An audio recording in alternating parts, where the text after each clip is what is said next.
Chapter 11 Onye Kwe, Ekwe, Destiny in Odinani.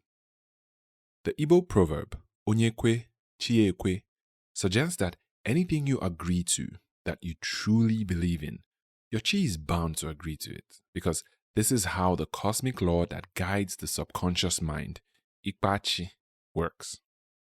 It cannot violate the human will, which is a faculty of the soul which self-determines, inclines, desires, and chooses. The human will is part of what makes us uniquely human. It is a mode that marks and identifies our souls as higher reflections of God, our source. This proverb teaches us the power of our subconscious mind.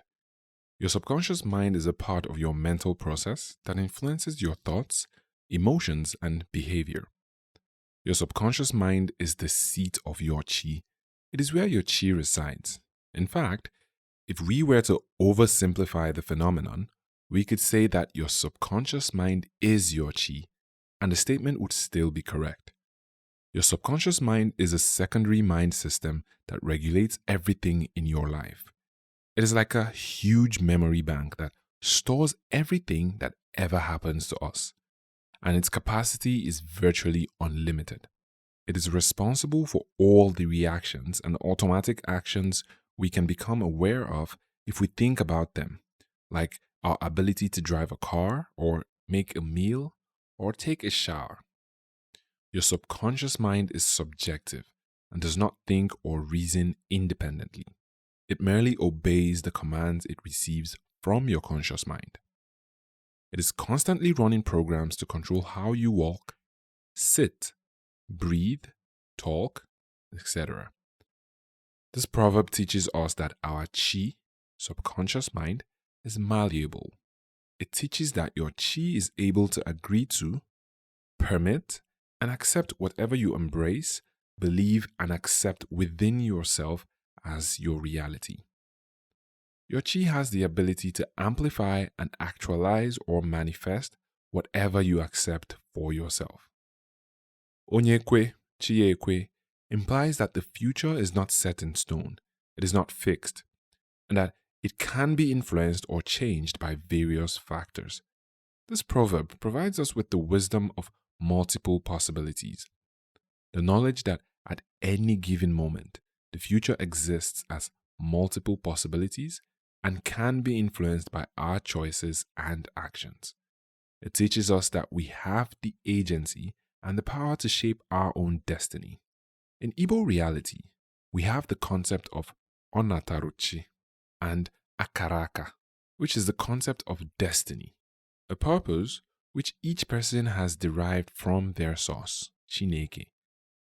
It is the assigned life purpose given to each individual from their life force to enable them thrive in this lifetime. It is believed that each person's experiences in life is shaped by their personal spirit, their chi, which is believed to be responsible for their fortune or misfortunes in life. Onataruchi, as the concept of destiny, refers to a predetermined or inevitable course of events that will happen in the future within a person's life. But it also holds the idea that it can be shaped and influenced by our choices and actions. It is important not to misplace or misunderstand this concept of destiny. Onataruchi as a concept posits that while certain events in our lives may be predetermined, we have the power to shape our destiny through our thoughts, decisions, and actions, basically through our belief system. It is the one thing in Igbo worldview which it is said about that Dibias, the masters of mystic knowledge and so much more, cannot interfere with or manipulate. This is because it involves the direct relation of a person's life force to their life path. Therefore, no one else but you can intervene in such matters that pertains to your will in direct connection to your life force, which is the greatest expression of God, your primal source within you. A dibia may be able to move mountains or quite literally turn water into wine. But when it comes to onataruchi, one's destiny, which involves what is going to happen, what has to happen, or what is meant to be in your life. You are the only one that can save yourself. No one else can do it for you. This concept of destiny has been greatly misunderstood over time because it can be associated with the idea of fate, which suggests that the future has been decided or planned by God or some godlike power. However, like every other concept in Igbo cosmology, it accounts for the universal principle of polarity and duality. So, this concept of destiny also implies that, inasmuch as fate may be predetermined, we still have some degree of control over our lives and can actively work towards our goals and how we fulfill that fate. Let's provide some more clarity on the principle of polarity and duality, which we just made reference to. In a sense, polarity is movement, while duality is standstill. We do not have to decide between light and darkness. We have both.